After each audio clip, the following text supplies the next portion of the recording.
बिहार की विकास यात्रा में अगर किसी अधिकारी का नाम सबसे आगे आता है तो वो है सिद्धार्थ। नीतीश कुमार के बेहद भरोसेमंद अफसर, जिन्होंने शिक्षा से लेकर आधारभूत संरचना और अब विकास आयुक्त के रूप में बिहार के हर क्षेत्र को नई दिशा देने में अहम भूमिका निभाई। एक दूरदर्शी प्रशासक, जिनके फैसले सिर्फ कागज पर नहीं बल्कि जमीनी स्तर पर जनता की जिंदगी बदलते हैं। आज जब हम वादे नहीं इरादे की बात कर रहे हैं तो मंच पर उनकी मौजूदगी बिहार के विकास की सच्चाई और विजन दोनों को बताएगी। जोरदार तालियों के साथ स्वागत कीजिए बिहार के बाद के मंच पर श्री एस सिद्धार्थ, विकास आयुक्त बिहार सरकार का।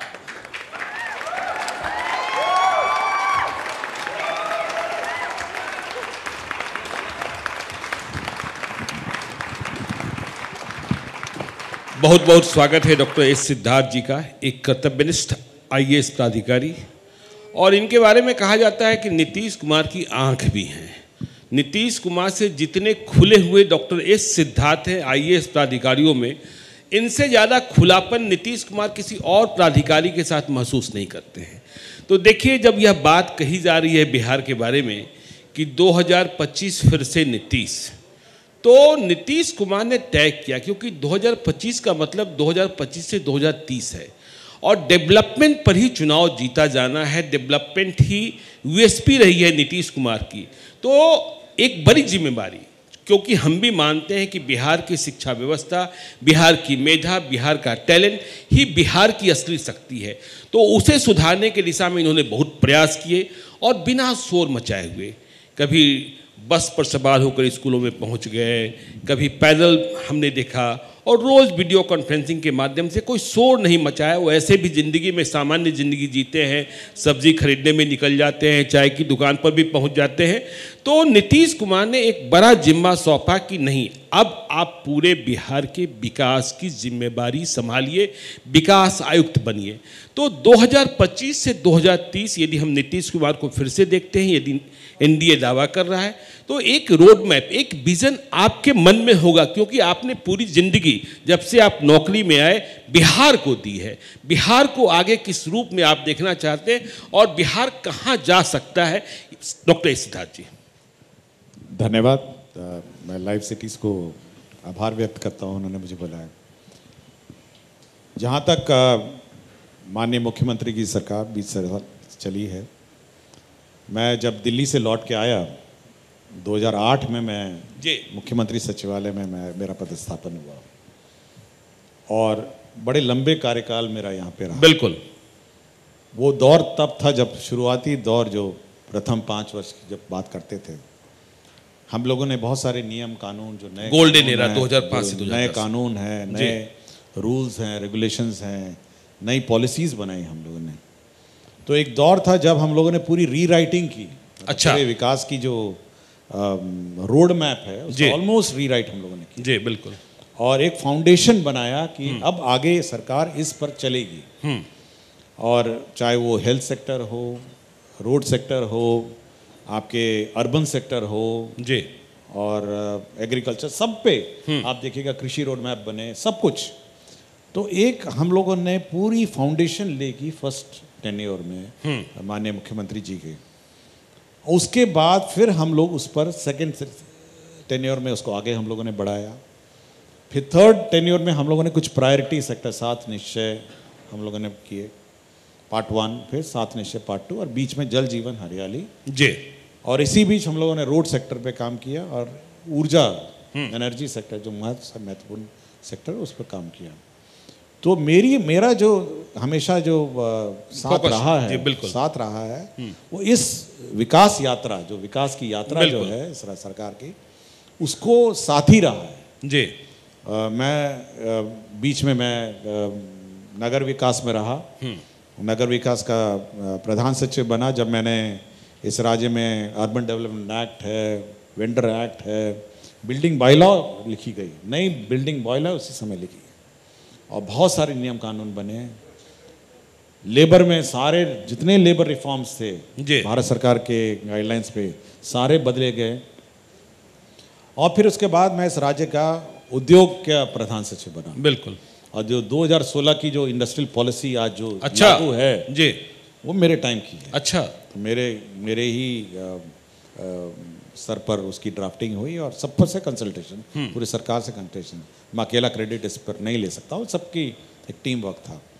और साथ ही साथ फिर मैं स्टार्टअप पॉलिसी हुई 2017 में 16 में, तो एक उद्योग की भी हम लोगों ने रफ्तार, एक लॉन्चिंग पैड तैयार, एक आप देखिएगा 2016 का ही इंडस्ट्री पॉलिसी, आज भी वही है जी।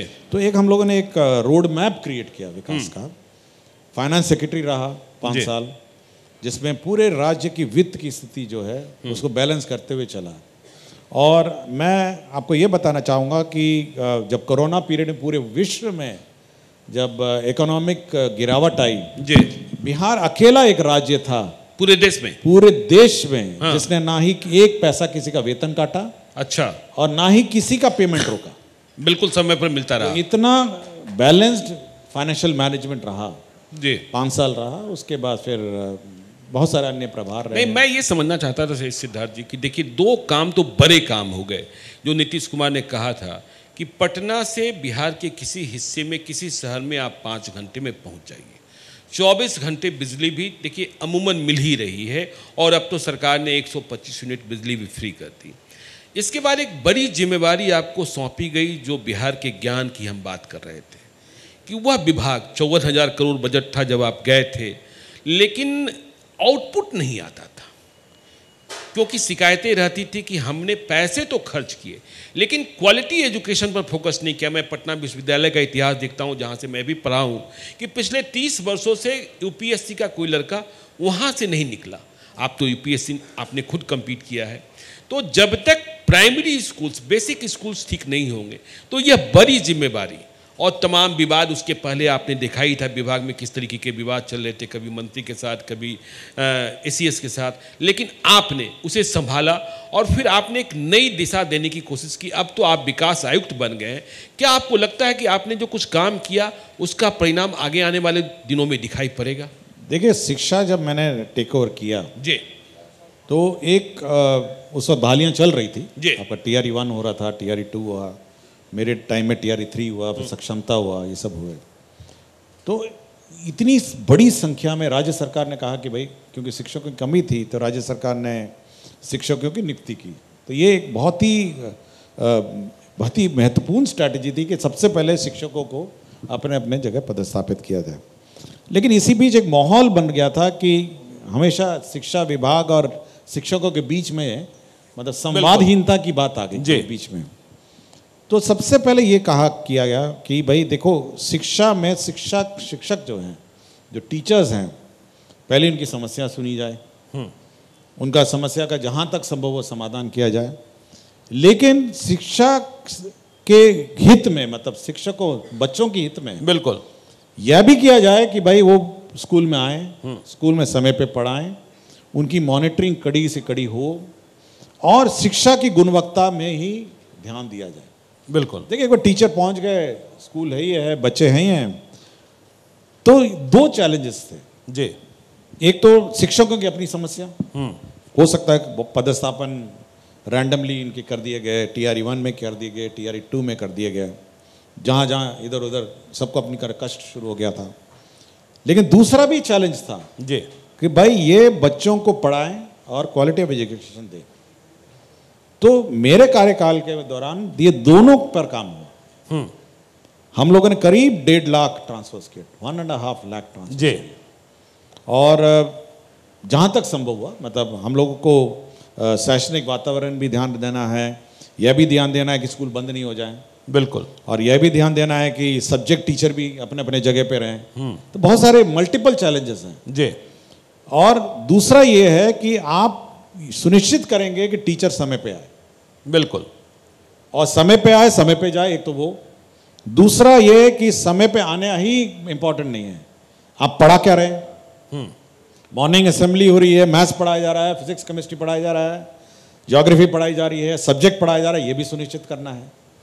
तो एक ऐसी व्यवस्था हम लोगों ने विकसित की कि यह सुनिश्चित किया जाए कि सारी पढ़ाई, क्वालिटी ऑफ एजुकेशन इंप्रूव हो जी। हम लोगों ने पेरेंट्स को इन्वॉल्व किया, पेरेंट टीचर्स मीटिंग की, हम लोगों ने पंचायत प्रतिनिधि को इन्वॉल्व किया, जीविका को इन्वॉल्व किया, सभी को इन्वॉल्व किया, पूरे समाज को इन्वॉल्व किया, और यह कहा कि शिक्षा की गुणवत्ता केवल शिक्षा विभाग का नहीं है, समाज की शिक्षा जिम्मेदारी की गुणवत्ता समाज की जवाबदेही, संपूर्ण जवाबदेही है और एक संयुक्त जवाबदेही। जी ये केवल मेरी जवाबदेही नहीं है, एसीएस की जवाबदेही, माननीय मंत्री जी की या सरकार की जवाबदेही नहीं है, हर समाज का एक व्यक्ति की जवाबदेही है कि वो शिक्षा में गुणवत्ता में अपना ये।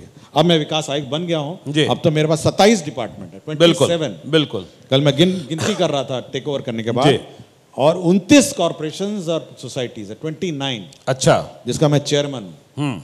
अब इतनी बड़ी जवाबदेही सरकार ने मुझे दे दी है। सरकार ने मुझ पर विश्वास किया, मैं इसके लिए सरकार को धन्यवाद देता हूं कि उन्होंने इतनी बड़ी जवाबदेही कि 27 विभाग की मॉनिटरिंग और 29 कॉर्पोरेशन और सोसाइटी का चेयरमैन बनाया। तो मैं, शिक्षा तो एक मेरा अपना रहेगा, सबसे महत्वपूर्ण डिपार्टमेंट जिसकी मॉनिटरिंग होगी, वो मॉनिटरिंग कंटिन्यू करेगी। अच्छा, ये कंटिन्यू करेगा? यस, मैं कल भी मंगाया, आज भी मंगाया। हाँ। कि आज मेरे जो 100 कॉलिंग हुए हैं, आज उसकी फोटो मुझे भेजिए। अच्छा, आज मिड डे मील की फोटो भेजिए, सुबह अटेंडेंस का फोटो भेजिए। मैं करता रहूंगा। हाँ।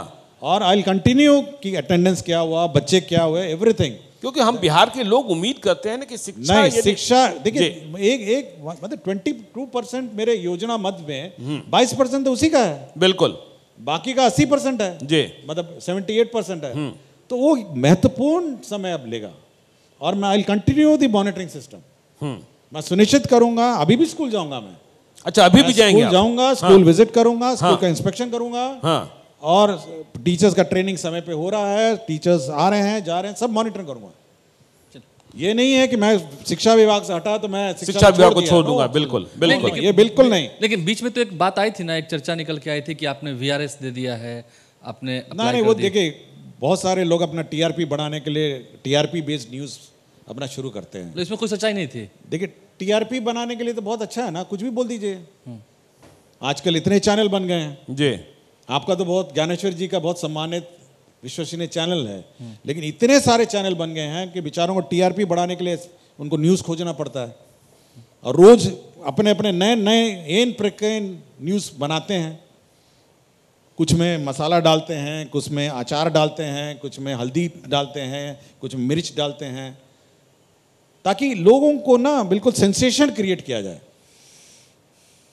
और मैं रियली बोलता हूँ, लाइव सिटीज ये काम नहीं करता है। नहीं, वो काम से तो हम लोग दूर हैं। लेकिन देखिए, मैं एक चीज़ और देखता हूँ कि आप इतने बड़े आईएएस ऑफिसर हैं अपने शिक्षा विभाग, कि आपको शौक नहीं होता है कि आगे स्कॉट चले, पीछे स्कॉट चले, लेकिन हम देखते हैं कि आप सब क्या जरूरत है? देखिए, क्या जरूरत है? अच्छा, मैं तो बहुत बार बोलता हूँ, पद आते जाते हैं, एक दो मेरा वीडियो क्लिप है।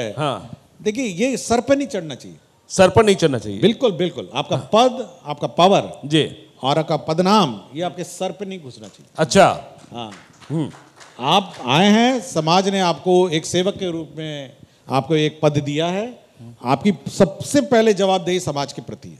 तो डॉक्टर एस सिद्धार्थ आप अपने प्रति नहीं है। बिल्कुल, आज भी देखिएगा ना, मैं ऐसा नहीं है कोई फोटो के लिए, कोई पूछता है कि फोटो के लिए सब्जी मार्केट जाता है, आप कभी पहुंच जाइए, आपको राजेंद्र नगर में सब्जी खरीदता आज भी दिख सकता हूँ। नहीं, तो इसके पीछे की वजह बताएंगे ना? आप बड़ा साधारण जीवन जीते हैं, कभी हम देखते हैं कि आप बाइक से निकल जाते हैं, कभी सब्जी खरीदते रहते हैं। तो आदमी को साधारण रहना चाहिए ना, साधारण नहीं रहना चाहिए। मतलब क्यों साधारण नहीं रहना चाहिए? आप एसीएस थे, अब तो विकास नहीं, उससे क्या फर्क पड़ता है? वो मेरे को मतलब सीख तो नहीं लग गए ना, कोई मेरे मतलब कोई ताजवाद तो नहीं लग गया ना भाई। एक पद दिया गया, एक जवाबदेही दी गई है, और वो जवाबदेही समाज के प्रति दी गई है मुझे।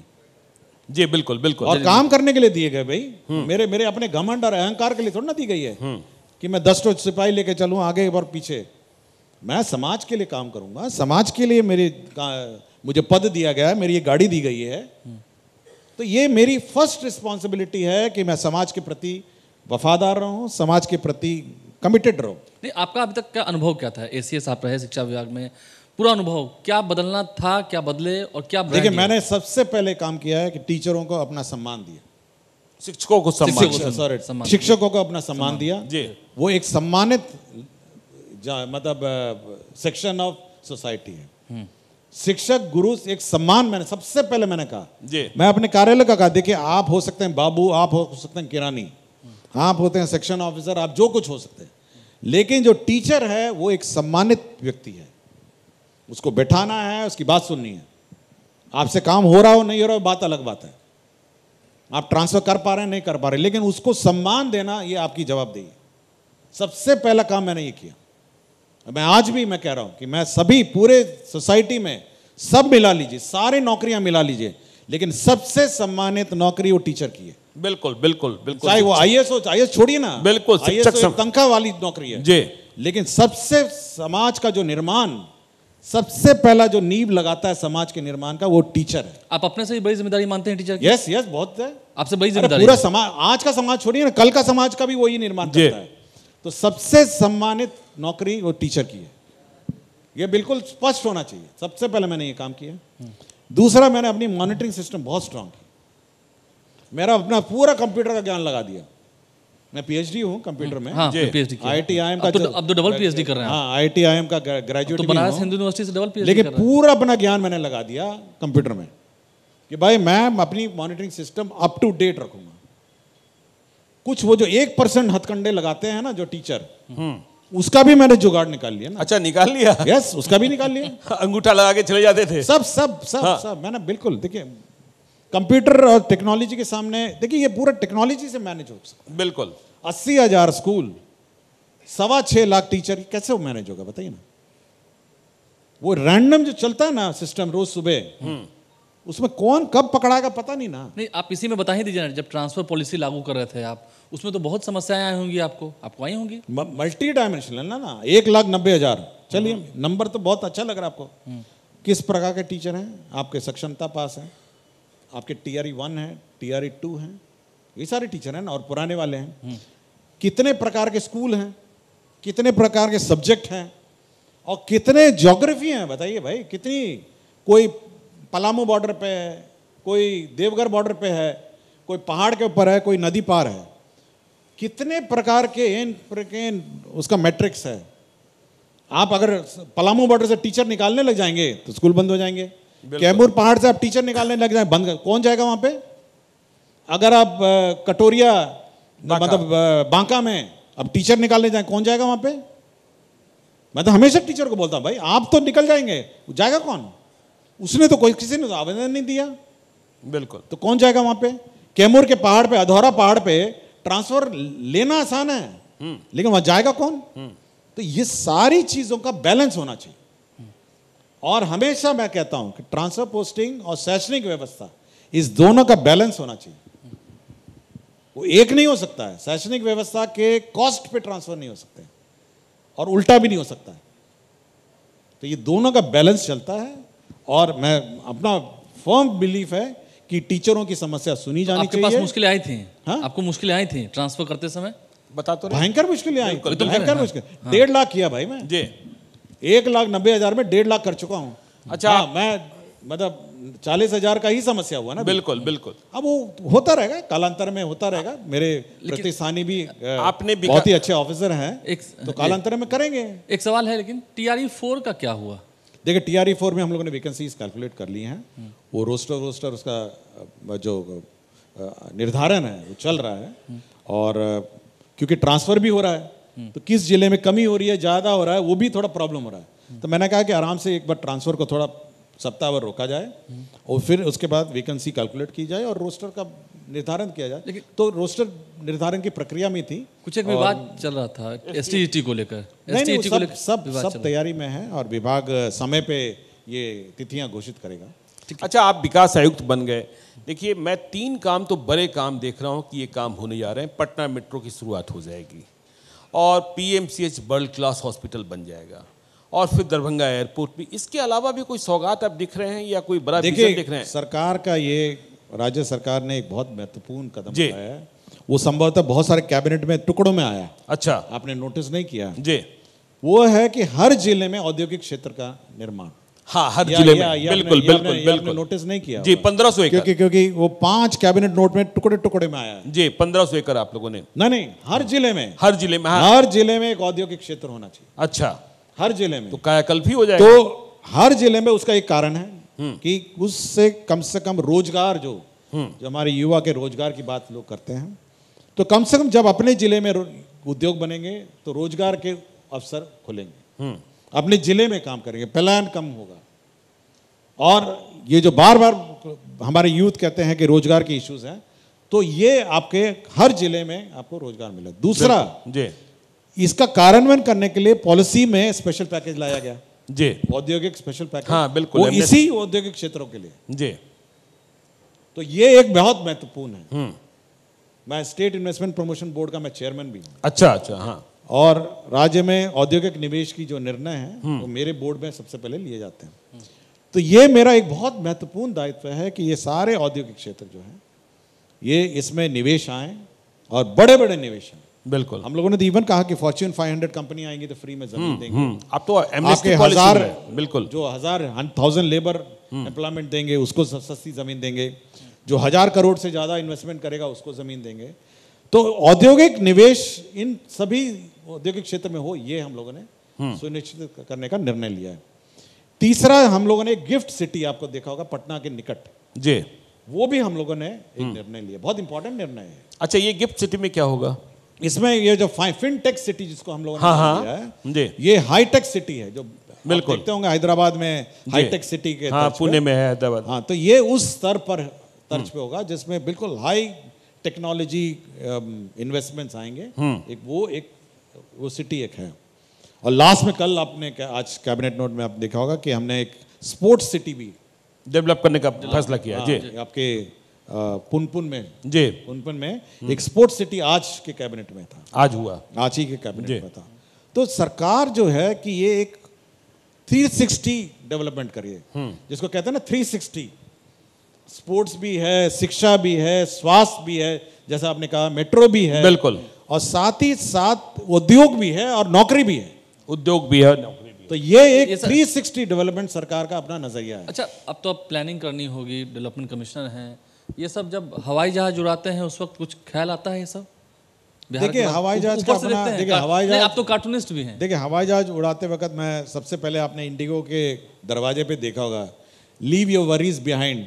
बिल्कुल बिल्कुल, वो एक तो लिखा रहता है अपनी चिंता। क्या लिखा, ऐसे कुछ लिखा रहता है ना। जी जी, हाँ, your worries and here, something कुछ लिखा रहता है। तो जब आप कॉकपिट में बैठते हैं ना, आप भूल जाते हैं कि आप एसीएस हैं। उसके बाद तो मशीन है, आसमान है, और बिल्कुल बस। बिल्कुल बिल्कुल। तो माई वरीज एंड देयर।